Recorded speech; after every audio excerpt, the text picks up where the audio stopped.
Dan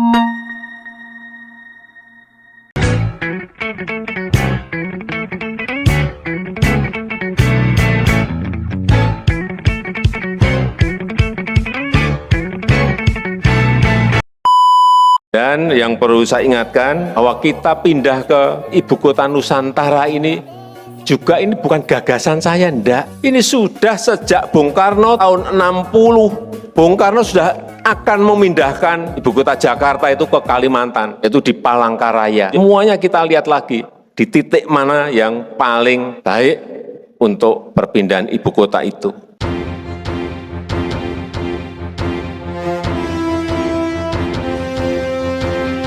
Untuk itu, kami telah mewawancarai beberapa narasumber terkait pindahnya ibu kota Jakarta ke IKN. Mari kita saksikan beberapa perspektif masyarakat Indonesia, khususnya pelaku usaha di Blok M terkait hal ini. Halo semuanya, kita mahasiswa dari UPN Veteran Jakarta. Di sini ingin mewawancara dengan Ibu siapa? Ibu siapa ya? Ibu Dewi? Nama saya Yuda Adi Nugraha. Mardi. Saya Ratna. Kak tahu nggak sih ibu kota itu bakal pindah? Ya, tahu. Iya, bukan isu lagi kan?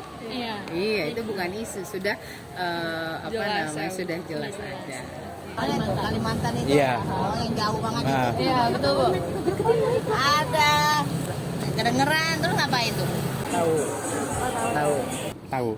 Nah. Ibu tahu nggak tujuan utamanya apa? Tujuan pemindahan ibu kota? Tujuan utamanya kayaknya kalau untuk masa di ibu kota yang baru itu, kalau saya nggak salah itu untuk perkantoran kayak gitunya, departemen-departemennya yang pindah. Tapi kalau kita tetap yang perdagangannya segala kalau nggak salah di Jakarta tetap. Nah, kalau tujuannya sih saya kurang tahu. Cuman katanya sih mau buat apa gitu, nggak tahu lah. Ya, tujuan utamanya sih untuk mensejahterakan rakyat Indonesia merata jadinya untuk kesejahteraannya, itu aja. Pemindahan ibu kota akan mendukung pemerataan kesejahteraan. Kalau menurut saya karena Jakarta sudah sangat padat ya. Kemudian kalau semakin lama semakin bertambah kan kita suka dengar tuh katanya Jakarta bisa tenggelam loh kalau semakin lama semakin nambah gitu. Akhirnya dicari nih solusinya apa gitu kan. Wah, kita pindahkan ibu kota Jakarta ke tempat lain yang lebih luas gitu kan. Kemudian posisinya juga bagus gitu. Menurut Ibu, pandangan tentang pemindahan ibu kota dari Jakarta ke Kalimantan ini efektif gak sih Bu buat pemerataan pendapatan? Kalau menurut saya nih ya, sekarang gini, bukan negara aja, rumah aja kita rumah nih. Dari rumah satu ke rumah kita, dari rumah lama kita pindah ke rumah baru. Nah, rumah baru itu berarti kita harus beradaptasi dulu sama lingkungan kita. Dari nol lagi. Terus cara kita kan udah punya rumah lama nih. Di sinilah tempat kita nyari uang, nyari iniin buat keluarga kita selama ini kita tinggal di sini. Terus kalau kita pindah lagi ke rumah yang baru, jadi kan jarak dari kita itu tuh jauh. Nah, terus belum tentu yang di lingkungan rumah baru ini lebih baik daripada rumah lama. Nah, itu Sangat efektif. Kalau untuk sekarang belum efektif, belum kondusif. Semenjak pandemi itu kita pendapatannya semua nggak kondusif, belum kondusif. Efektif. kalau masalah efektif kita belum tahu karena ibu kota yang baru pun baru direncanakan kan, baru wacana lah istilahnya, belum sampai ini udah selesai nih, ibu kota kita udah pindah dari Jakarta ke sana kan, berarti baru usaha pemerintah, jadi masih belum bisa dikatakan pasti atau enggak. Jadi kita hanya berusaha lagi dalam tahap berusaha mencari solusi terbaik kan gitu. Kalau menurut saya nggak efektif, nggak bagus. Kenapa itu? Karena di sini kan udah ada ibu kota. Kalau dipindah kan banyak memerlukan biaya. Apakah itu emang berdampak besar apa enggak pemerintah itu mindahin ibu kota? Iya. Dapat menjadi magnet baru ekonomi sehingga perputaran uang tidak hanya berpusat di Jakarta atau Pulau Jawa saja? Dampak positifnya itu untuk Jakarta sendiri mengurangi polusi, mengurangi kepadatan ibu kota yang udah padatnya udah parah dari ujung ke ujung. Kalau negatifnya sih menurut saya apa ya, paling akan beda lagi UMR-nya dari si Jakarta sendiri gitu. Terus kalau positifnya juga untuk di sana, jadi ada pemerataan di daerah Kalimantan, ya yang terpencil gitu. Pasti ada. Kalau positifnya yang pasti di tempat baru, kemudian nggak cuma di Jakarta. Selama ini kan yang kita lihat Jakarta tempat tujuan semua orang untuk mencari penghidupan, mencari apa Jakarta. Tapi sekarang kalau kita pindahin ke Kalimantan, siapa tahu orang Kalimantan nggak perlu jauh-jauh, orang Kalimantan nggak perlu ke Jakarta lagi ya kan.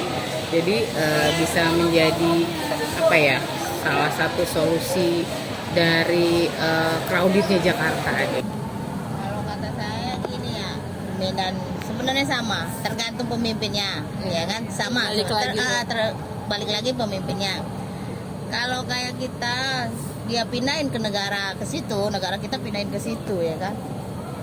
Kalau pemimpinnya masih begini-begini aja itu sama. Nggak ada bedanya dalam satu perekonomian, ini sama. Yang terpuruknya itu cuma ekonomi, ya kan. Dia bilang mau mencerahkan rakyat, tapi kalau kayak itu sama aja. Di sini sama di situ sama. Ya, saya cuma pindah lokasi doang. Nah, pindah lokasi karena dia pengen mungkin kayak negara-negara lain itu bisa berkembang. Tapi kalau cara ekonominya tetap aja, mungkin lebih taparan tangga, mungkin bisa jadi begitu, ya kan? Negatifnya itu uang negara ntar habis. Saya sih nggak peduli ya. Kalau mau pindah mau nggak peduli. Yang penting masih tetap bisa usaha dan bisnis di Jakarta. Terakhir nih Bu, Ibu ada saran nggak buat mencapai kesejahteraan buat para pelaku usaha? Aduh, kalau saya mah gak punya saran. Gak ada saran. Cuma sarannya ya itu, kalau kita mau sukses ya itu kita harus rajin, giat. Ya itu aja kalau kita mau ini ya kan, kayak pengusaha-pengusaha itu kalau dia punya ini dia siapa gitu, kayak jangan jauh-jauh kayak contoh kopi nih, kalau dia punya ini dia masukin ke online atau dia ngeracik-racik, nah itu bisa maju. Kalau cuma bentuk-bentuk aja begini ya begitu-gitu aja. Nah, kalau buat saya Maya, mudah-mudahan kalau ibu kota udah pindah, terutama masyarakat kecil saya biar ya jualan istilah ya bebas istilahnya gitu ya. Iya. Jangan diurak-urak sama Satpol PP itu. Oh gitu Pak. Iya. Terutama kalau mau pedagang mah ditempatin lah. Kalau saya kan usaha saya di pameran, jadi hanya untuk saya diri pribadi, jangan terlalu mahal aja gitu loh untuk tempat-tempat usahanya kayak gitu. Karena saya ini bergerak di bisnis kuliner, terutama di pameran ke pameran, event ke event gitu loh. Ini nggak terlalu mahal gitu aja. Karena uangnya kan sekarang belum kondusif kita, pendapatan kita. Ya paling lebih untuk si para pelaku usaha itu lebih memperluas lagi jaringan penjualannya, seperti kayak produk-produk dalam negeri, UMKM, seperti itu sih. Sama apa ya, lebih banyak lagi mensupport memberi subsidi kepada masyarakat yang apa namanya ada. Kalau yang pasti sih inginnya kalau dari sisi pemerintah itu diberikan kesempatan akses untuk bisa ikut kegiatan-kegiatan yang didukung sama pemerintah gitu. Jadi dari pemerintah sendiri itu bisa nggak membantu semua UMKM kecil gitu kan, karena kan kalau UMKM besar modalnya besar, kalau UMKM kecil itu terbatas modalnya. Jadi biasanya sih kalau ke UMKM kecil berharapnya pemerintah lebih peduli, lebih memperhatikan. Ya mungkin lah kalau untuk memang nggak ada kayaknya. Ya dari atas sampai bawah ya adil aja. Kelompok kami memiliki fokus penelitian mengenai persepsi pelaku usaha di Blok M terhadap dampak pemindahan ibu kota dan kaitannya dengan pemerataan pendapatan. Seperti yang sudah disebutkan, penelitian kami dilaksanakan di daerah Blok M, Jakarta Selatan, dengan para pelaku UMKM sebagai subjek penelitian kami. Jadi itu guys, kenapa kita memilih topik ini sebagai fokus utama kita dalam penelitian? Karena topik ini tuh lagi ramai diperbincangkan, lagi hangat, yaitu pemindahan ibu kota dari Jakarta ke Kalimantan Timur, yang dimana pemindahan itu mengakibatkan banyak sekali berbagai pandangan masyarakat yang berbeda-beda. Ada yang kontra, ada yang pro, ataupun ada yang netral. Nah, dalam konteks ini tuh kita tuh ingin mengeksplorasi bagaimana tuh pemindahan ibu kota ini mempengaruhi pemerataan pendapatan, terutama di wilayah sekitar Blok M, dan pelaku usaha di Blok M itu sebagai subjek utama kita. Penelitian kami menerapkan metode kualitatif yang didasarkan pada pendekatan deskriptif, yang mana penelitian ini akan lebih berfokus pada pemahaman mengenai fenomena dan subjek yang akan kami teliti. Hasil penelitian ini akan disajikan dalam berupa deskripsi rinci dan naratif. Sejalan dengan metode penelitian yang kami lakukan, kami menerapkan teknik pengumpulan data kualitatif yang berupa observasi, wawancara, kuesioner, dan dokumentasi. Proses observasi ini memberikan gambaran yang lebih jelas mengenai situasi di lapangan dan membantu kami merinci aspek-aspek yang perlu diperhatikan selama penelitian. Setelah itu, kami melanjutkan dengan menyusun dan mendistribusikan kuesioner kepada para responden untuk mendapatkan pandangan luas dan berbagai perspektif. Selanjutnya, kami melakukan proses wawancara dengan subjek utama penelitian kami, yaitu para pelaku UMKM di wilayah Blok M, dengan tujuan untuk memperoleh pengetahuan lebih mengenai persepsi mereka terhadap dampak dan tujuan dari pemindahan ibu kota terhadap pemerataan pendapatan. Selama proses wawancara, kami juga secara bersamaan melakukan proses dokumentasi untuk mencatat dan menangkap hasil yang diperoleh, sekaligus memastikan ketelitian dalam proses pengumpulan data. Proses dokumentasi tidak hanya berfungsi sebagai catatan wawancara, namun juga mencakup segala hal yang relevan dan membantu penelitian, termasuk foto, catatan penelitian, dan dokumen yang memberikan konteks lebih lanjut. Dari penelitian yang kami lakukan, semua narasumber dan responden kami mengetahui adanya fenomena pemindahan ibu kota dari Jakarta ke Kalimantan Timur. Sebagian dari mereka bahkan tahu tujuan dari pemindahan ibu kota ini. Namun, ada juga yang masih belum mengetahui, bahkan juga tidak peduli dengan adanya fenomena ini. Tingkat pengetahuan mereka tentang tujuan pemindahan ibu kota untuk memeratakan pendapatan juga rendah. Pandangan mereka terkait efektivitas dari pemindahan ibu kota ini juga cukup beragam. 9 dari 10 responden kami menganggap bahwa langkah yang diambil ini adalah langkah yang efektif. Mereka mungkin melihat potensi baru dalam pembangunan infrastruktur dan potensi ekonomi yang mungkin muncul di daerah tersebut. Namun, narasumber kami memiliki variasi yang lebih luas terkait efektivitas ini. 3 narasumber kami menyatakan bahwa pemindahan ibu kota adalah langkah yang efektif.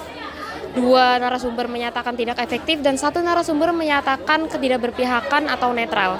Dari beberapa respon dari wawancara yang telah kita lakukan, kita mendapat beberapa pandangan positif dan negatif. Semua dari mereka berpandangan bahwa yang namanya IKN itu diusahakan untuk memeratakan tingkat pendapatan masyarakat.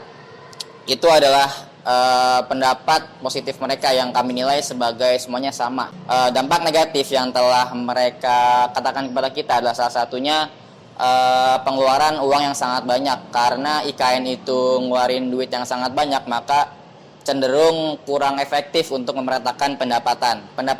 Pendapat kedua dari mereka adalah bahwa IKN itu memerlukan lahan yang sangat besar, maka dari itu perlu dilakukan penebangan secara masif atau secara besar-besaran untuk memiliki lahan yang baru sebagai tempat IKN nantinya.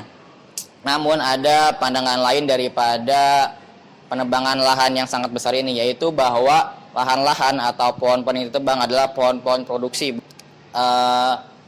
Pandangan terakhir negatif terhadap perpindahan ibu kota Nusantara adalah bahwa nantinya akan terdapat kebingungan atau kerancuan terhadap administrasi pemerintah yang dimana ini memerlukan waktu yang cukup lama untuk mereka beradaptasi kembali ke waktu yang lama atau kembali ke sistem yang lama.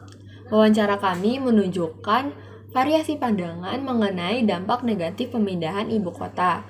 Sebagian narasumber sejalan dengan hasil kuesioner, sebagian lainnya tidak memberikan pandangan eksplisit, namun menunjukkan keragaman perspektif. Kelompok penelitian kami berfokus pada persepsi pelaku usaha di Blok M terhadap dampak pemindahan ibu kota dan kaitannya dengan pemerataan pendapatan. Penelitian ini dilakukan di Jakarta Selatan dengan subjek utama berupa pelaku UMKM di Blok M.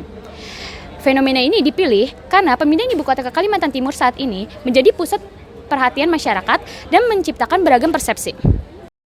Kami ingin mengeksplorasi hubungan antara pemindahan ibu kota dengan pemerataan pendapatan, khususnya yang terkait dengan pelaku UMKM di Blok M. Dengan menggunakan metode observasi kualitatif deskriptif, penelitian kami melibatkan teknik pengumpulan data seperti observasi, kuesioner, wawancara, dan dokumentasi. Observasi lapangan dilakukan untuk memberikan gambaran situasi awal, sementara kuesioner dan wawancara dilakukan untuk memahami persepsi para pelaku UMKM. Proses dokumentasi melibatkan catatan wawancara, foto, catatan lapangan, dan dokumen relevan sebagai dukungan untuk hasil penelitian. Bicara soal saran, berdasarkan hasil wawancara yang telah kami lakukan, kami menampung beberapa saran dari para narasumber yang mayoritas setuju pada permohonan keadilan untuk kedepannya, kesesuaian kebijakan pemerintah dengan pemimpinnya, dan yang terpenting adalah kemudahan akses UMKM untuk memperluas pangsa pasarnya. Selain itu, para narasumber juga sangat mendukung kebijakan pemerintah yang telah ditetapkan yang mana dimaksudkan untuk kepentingan bersama. Meskipun ada sedikit keraguan yang mungkin dirasakan para narasumber. Karena pemindahan ibu kota merupakan langkah yang besar, maka tentu perencanaannya sudah dipikirkan dengan matang.